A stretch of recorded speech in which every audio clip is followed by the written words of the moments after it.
बिस्मिल्लाहिर्रहमानिर्रहीम। शुरू अल्लाह के नाम से जो रहमान और रहीम है। इक़रा बिस्मि रब्बिकल्लज़ी खलक़। पढ़ो ए नबी अपने रब के नाम के साथ जिसने पैदा किया। खलक़ल इंसान मिन अलक़। जमे हुए खून के एक लोथड़े से इंसान की तख्लीक की। इक़रा व रब्बुकल अकरम। पढ़ो और तुम्हारा रब बड़ा करीम है। अल्लज़ी अल्लम बिल क़लम। जिसने कलम के जरिए से इल्म सिखाया। अल्लमल इंसान मा लम यअलम। इंसान को वो इल्म दिया जिसे वो न जानता था। Assalamu alaikum. We start our class with the name of Allah who is the most beneficent and merciful. This is week number 7 and the video number is 6. This is the period of science and the class is class 5.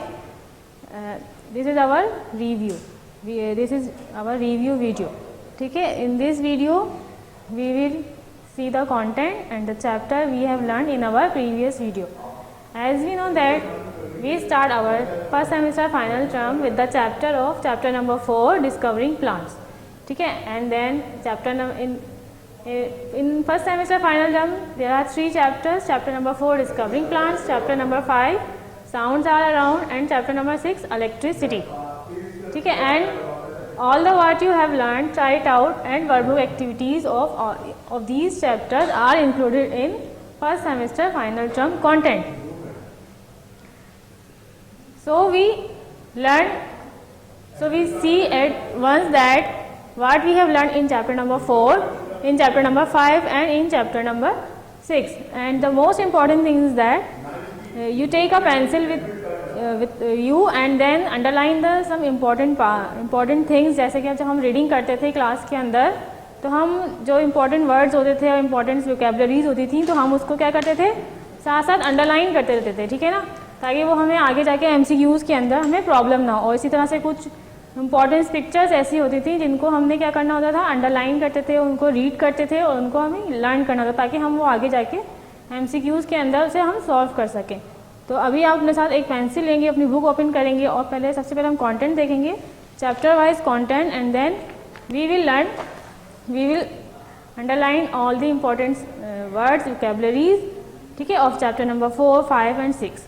Okay, now see your content and your book. Now see chapter number 4 discovering plants.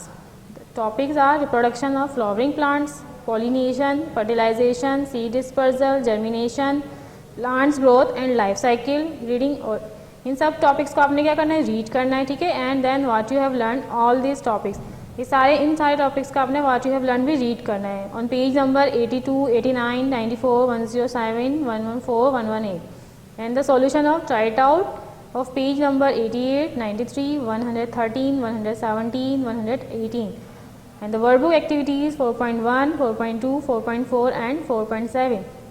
Do all try it out in your copy and do all workbook activities in your workbook. ठीक है, workbook activities आप copy में नहीं करेंगे. Last time आपने workbook activities भी copy में कर दी थी, तो अभी आपने सिर्फ only do try it out in your copy और all the video homework as you see in the video do in your copy or notebook. ठीक है, now come to your book of chapter number 4. See the chapter number 4 discovering plants. Topic number 1 the production of flowering plants. So underline the definitions, why the reproduction is necessary. Living things reproduce to ensure that their own kind will continue to exist. Underline this line. ठीक है, and remember this. And now the reproduction of flowering plants from seeds involves the following process: pollination, fertilization, seed dispersal and germinations. Underline this also. ये आप underline क्यों करनी है इसे underline, क्योंकि आप लोग क्या करते हैं, बुक रीडिंग नहीं करते हैं. तो जो बुक रीडिंग है वेरी नेसेसरी, बुक रीडिंग आपके लिए बहुत ज़रूरी होती है, ताकि वो आगे आप एमसीक्यूज़ में और इसके अलावा फर्दर भी आपकी डिटेल्स जो होती हैं आपको नॉलेज होनी चाहिए कि आपने चैप्टर में क्या रीड किया. Pollination, all the definitions are in your book. ठीक है, हमने ये डेफिनेशंस कॉपी में नहीं किए हैं, लेकिन आपको इन्हें अंडरलाइन करना है और इन्हें मेमोराइज भी करना है. Pollination is the transfer of pollen from the anther of a flower to the stigma of the same flower और अनदर फ्लावर. ठीक है, do underline of this word pollination. And what is pollination? Just remember the definition of pollination. ये word copy में नहीं करना, लेकिन आपको सिर्फ से याद रखना है. ठीक है, now what you have learn on page number 89. ठीक है, read carefully this what you have learn. All the points as we learned in our previous video. ठीक है, read carefully all these points of what you have learned. Now see the definition of fertilization. The fusion of the male reproductive cell with the egg to form a fertilized egg is called fertilization. See, what is fertilization? Fertilization क्या है? Fusion of male reproductive cell with the egg to form a fertilized egg is called fertilization. These are the diagrams which show the fertilization further. जैसे first you can see what happened. Pollen grains enter in the stigma and then fuse with the egg, and this process is called fertilization. What is fruit and what is seed? The ovary develops into a fruit and the ovules inside the ovary develop into seeds. Underline these, right? And then on page number 92 there is a definition of fruits. Fruits are defined as the parts of plants that develop from the ovaries of flowers after fertilization. They can be edible or inedible, fleshy or non-fleshy, juicy or dry. These all are the fruits. ठीक है, some fruits ऐसे होते हैं जो fleshy होते हैं, जैसे कि यहाँ पे वाटरमेलन है, fleshy है, और ये यहाँ peanuts हैं, but these are not fleshy. These are non-fleshy and dry fruits, and these are inedible. इन्हें हम खा नहीं सकते. These are rubber fruits and are inedible. ठीक है. Now what you have learned. Read all the points carefully of what you have learned. Seed dispersal. How many types of ways of seed dispersion? Dispersal by wind. कौन कौन से जो plants हैं वो disperse होते हैं बाय विंड के जरिए? Parachute like dandelion fruits are disperse by wind. Underline this. And then the fruits of the bush willow and maple tree have wing like structures. These wing like structures help them to travel in the air. ठीक है, underline this line also. Dispersal by water. यहाँ पे आपको क्या कौन से fruit नजर आ रहा है? Coconut. The husk of the coconut fruit traps air and the lotus fruits pod contains lotus seeds. So underline these and remember these name कि which type of fruits can float on the water which have husk inside them. जिनके अंदर husk होगा वो ही क्या कर सकते हैं? floating कर सकते हैं. Okay, now dispersal by animals. जो animals के जरिए disperse होते हैं fruits, वो कौन से होते हैं? जो कि फ्लैशी होते हैं और एडेबल होते हैं. और some fruits are not edible but they have hook like structure like this fruit burdock fruits. It have hooks in it, so it can be stuck in your dress or in your the animals of the animals fur or animals feather. It can be stuck. ठीक है, this is the burdock fruits. Burdock fruits have hooks. Now dispersal by splitting of fruits.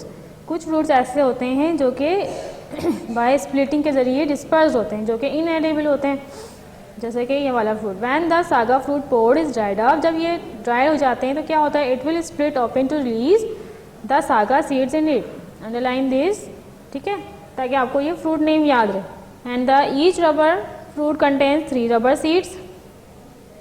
Rubber fruits split open with explosive force to scatter the large seeds.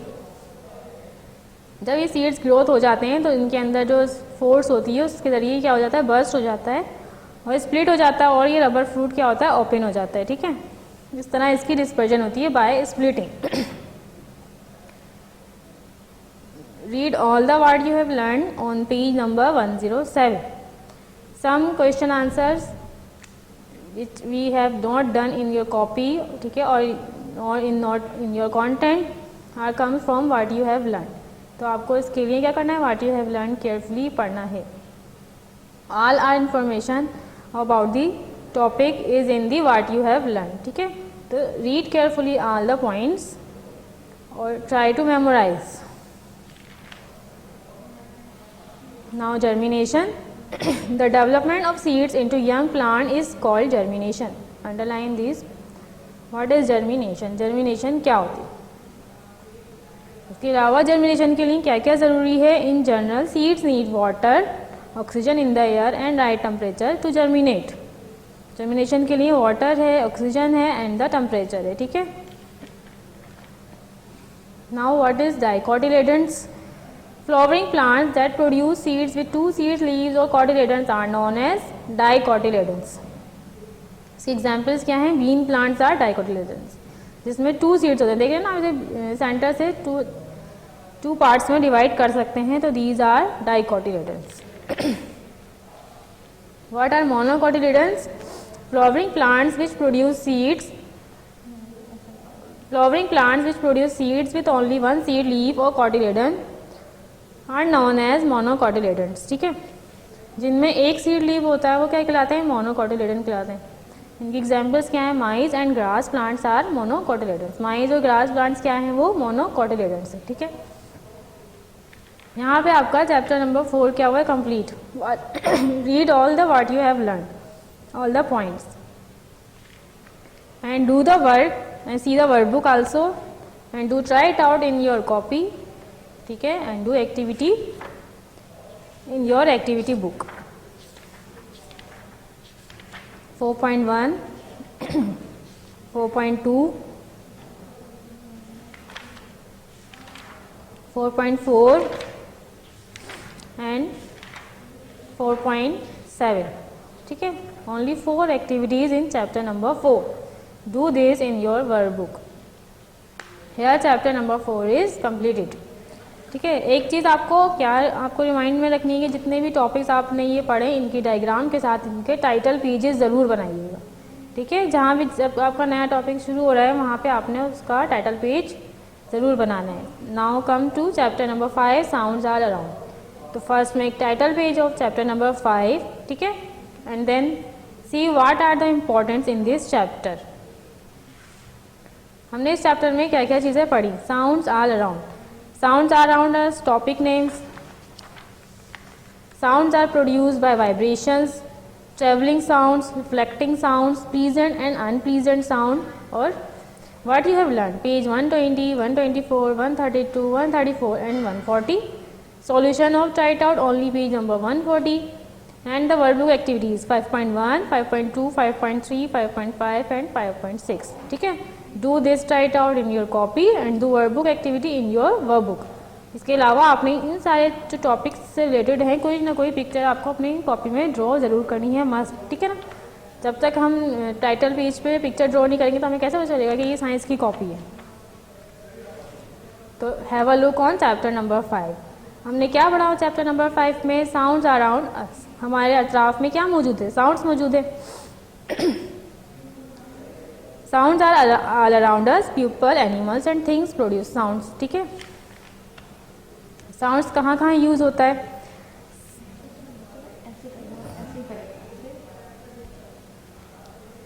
Sounds are use for communication. Sounds are use for expression. ठीक है. इसके what you have learn भी इसमें 2 points थे only. Sounds कैसे produce होता है? Sounds are produce by vibrations. इसको अंडरलाइन करते जाएंगे साथ साथ. Sounds are produce by vibration. Now what is frequency? The number of vibrations made in 1 second is known as the frequency of the sound. ठीक है. मैंने बताया था ना आपको, वाइब्रेशन जब हम करते हैं तो वो क्या कहलाती है? फ्रीक्वेंसी जो है वो, जब वाइब्रेशन जो नंबर ऑफ वाइब्रेशन है वो क्या कहलाती है? फ्रीक्वेंसी ऑफ साउंड कहलाती है. और ये क्या चीज़ है? ट्यूनिंग फॉर्क है जिससे वाइब्रेशन को काउंट किया जाता है इसकी साउंड की प्रोड्यूसिंग के लिए. ठीक है. What you have learn? Sounds are produced by vibrations. A loud sound carries more energy than a soft sound. The number of vibrations made in 1 second is the frequency of the sound. ठीक है. Now travelling of sound. How the sound travel? What are the waves? जैसे यहाँ पे आपको ये word नजर आ रहा है ना, what are the waves? The vibrations of the prongs of the tuning fork, the source of the vibrations is spread through the water in the form of ripples or waves. ठीक है. जो tuning fox के दरमियान जो vibrations होती है, जो उसकी जो जिस तरह से वो पानी के अंदर, जैसे आपको यहाँ पे नज़र आ रही है ना, पानी के अंदर वाइब्रेशन होती हुई, तो ये क्या प्रोड्यूस कर रही है? वेव्स प्रोड्यूस कर रही है। These are the waves. Now how do our ear hear sound, हमारा जो एयर है वो किस तरीके से साउंड को सुनता है, कैसे सुनते हैं हम? Due to the external ear, this is the external ear, then ear canal, ear drum, 3 tiny air bones are called middle ear, and the last part nerve to brain, जो ब्रेन से जो क्या टेस्ट होता है वो है inner air. ठीक है, ये सारे पार्ट्स आपस में मिलकर वर्क करते हैं, जिसकी वजह से हम क्या करते हैं? अपने एयर को सुनते हैं, हम सुन सकते हैं। ठीक है ना। Can sound travel through solid, liquid and gases, क्या इनमें साउंड ट्रैवल कर सकता है? तो हमने यहाँ पे एक्सपेरिमेंट भी करके देखे। जब आप स्टोन से स्टोन को टकराएंगे तो क्या होगा? साउंड प्रोड्यूस होगा।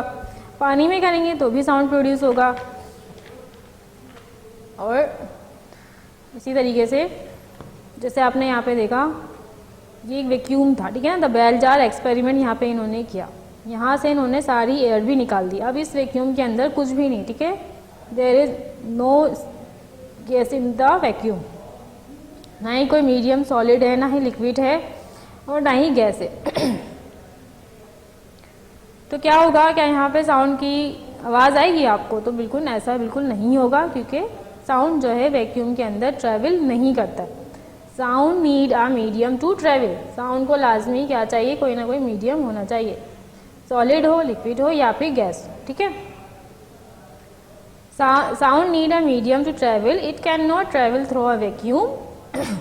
अ vacuum is a space that does not contain any matter. Vacuum हम किससे कह रहे हैं? जिसके अंदर कोई भी मैटर मौजूद ना हो, ना ही सॉलिड, ना लिक्विड और ना ही लिक्विड गैस। ठीक है, now read what you have learned of page number 132. Then reflecting sound, when sound bounces off a surface we say it is reflected. तो ये क्या थी? रिफ्लेक्टेड की डेफिनेशन थी, और बहुत सारी डेफिनेशंस ऐसी भी हैं जो मैंने आपको वीडियो के अंदर बताई हैं। ठीक है, what are the echoes? Echoes are the reflected sounds. Hard surfaces reflect sound better than soft surface. जो हार्ड सरफेसेस होती हैं वो साउंड को रिफ्लेक्ट अच्छी तरीके से कर सकती हैं, बजाय किसके? सॉफ्ट सरफेसेस के। What is pitch? पिच क्या चीज़ होती है? व्हाट इज पिच हमने पिच पढ़ी थी, यहाँ पे इसकी डेफिनेशन नहीं है पिच की। पिच क्या थी? जो कि हमें बता दी थी कि साउंड कितना है, हाउ हाई और लो इज साउंड, है ना। साउंड हाई है या लो है, और इसको हमने देखने के लिए यहाँ पे एक ऑस्किलोस्कोप का यूज़ भी किया था।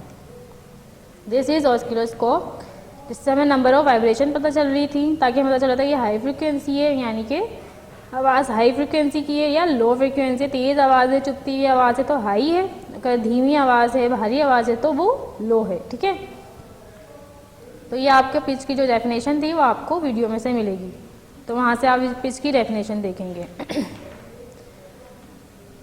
Pleasant and unpleasant sounds. What are pleasant sounds?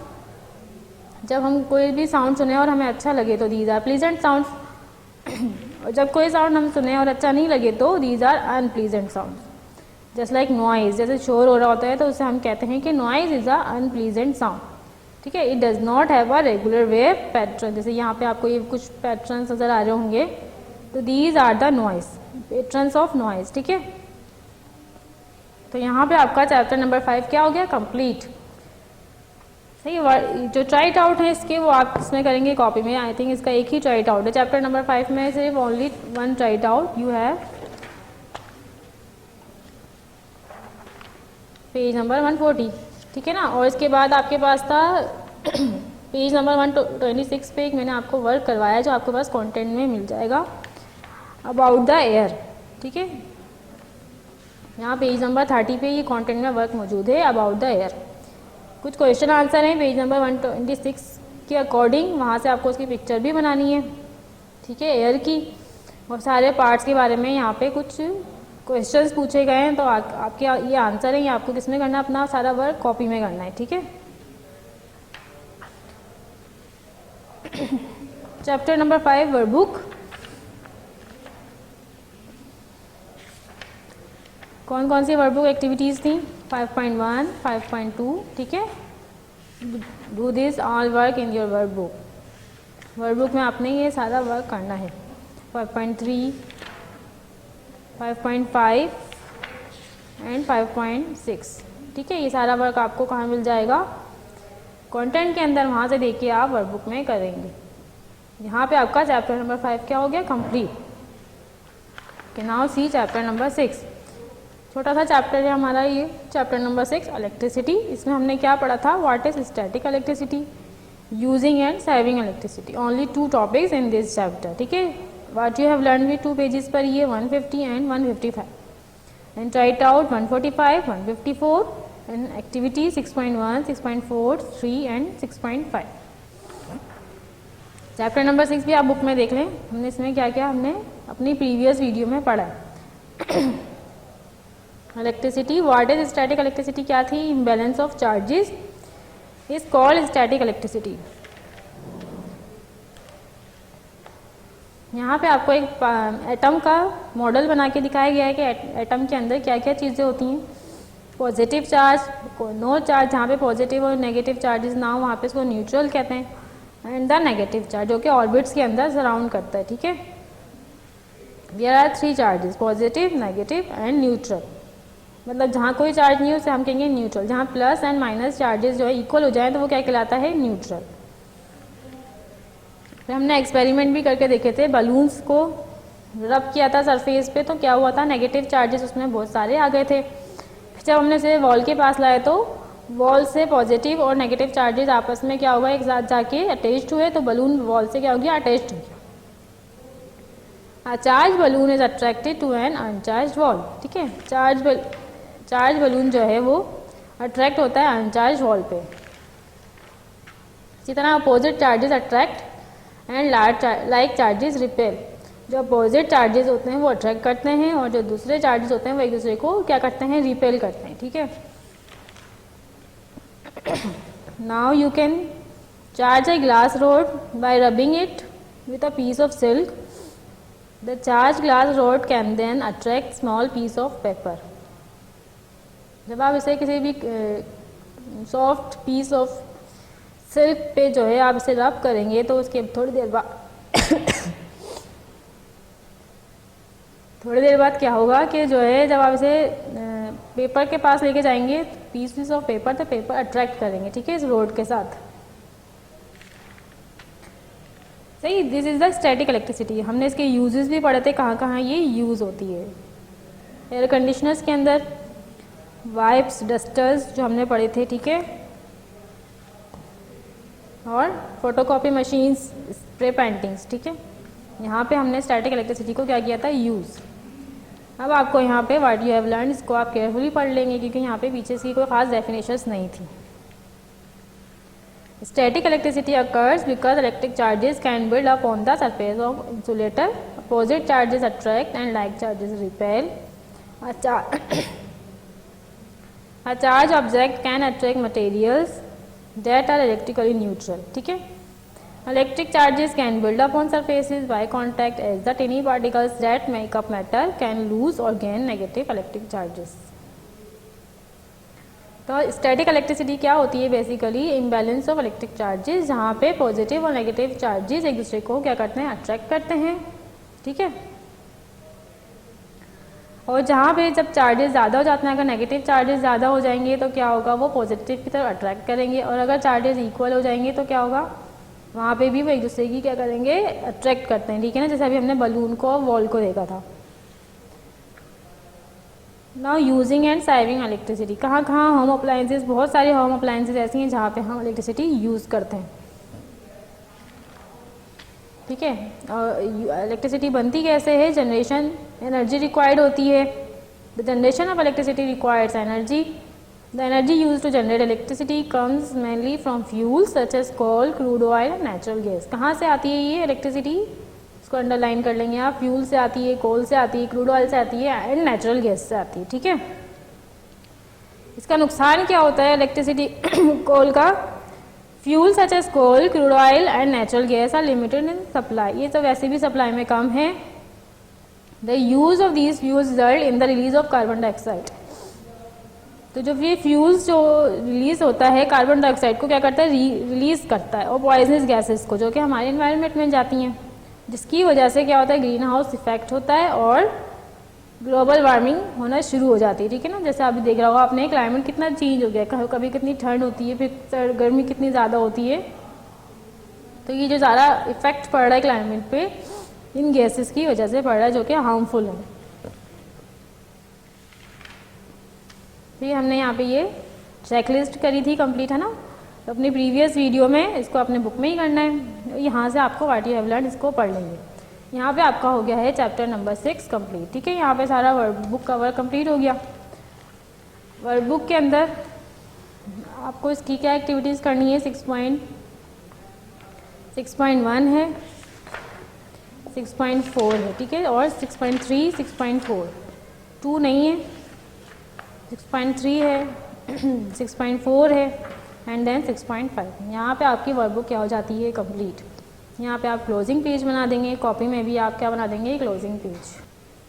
ठीक है, हमने अभी सारी बुक देखी अपनी और वर्कबुक भी देखी। अब हमने क्या करा, क्या करना है हमें आप, ठीक है, अच्छे तरीके से रीड करना है, सारा वर्क आपको अच्छे तरीके से अपनी कॉपी में मेंटेन करना है। All right out with the diagrams. ठीक है, सारे टॉपिक्स के आप डायग्राम्स बनाएंगे और सारे टॉपिक्स के जो है क्लियरली अच्छा सा नीट एंड क्लीन वर्क करेंगे। फिर कॉपी में आपको इंडेक्स भी बनाना है, इंडेक्स लाजमी बनाइएगा। ठीक है, साथ साथ इंडेक्स बनाते रहेंगे। वो जो कंटेंट आपको प्रोवाइड किया गया है उसके अंदर से आप सारा वर्क अपना कॉपी में नीट एंड क्लीन वर्क करेंगे। ठीक है, कहीं स्पेलिंग एरर आपको लग रहा है तो आप अपनी बुक से भी चेक कर सकते हैं। इसके अलावा सारी एक्टिविटी जो बुक है, बार बार बोल रही हूँ, एक्टिविटी का वर्क कॉपी में नहीं करना, एक्टिविटी बुक का वर्क आपको बुक में ही करना है। ठीक है, और लास्ट में आप क्या क्लोजिंग टाइटल पेज बना लेंगे, first semester final term has been closed. ठीक है ना, लास्ट में जो है आप टाइटल पेज अपनी कॉपी पे बनाएंगे।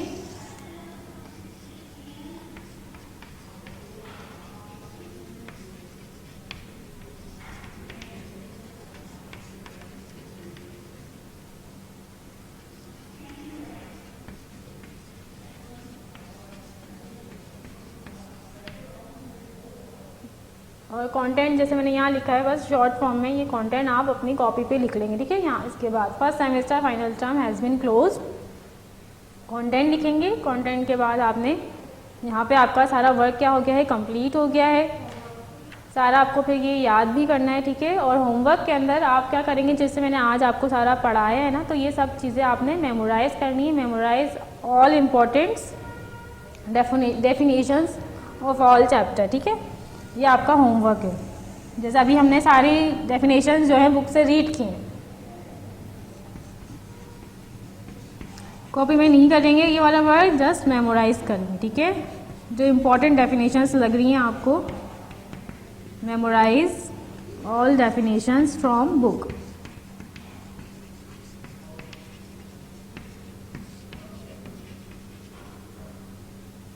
और जो रेड कलर से शो की गई हैं आपकी बुक के अंदर, उसको आपने क्या करना है, मेमोराइज करना है। ठीक है, यहाँ पे हमारी वीडियो कंप्लीट हो गई है।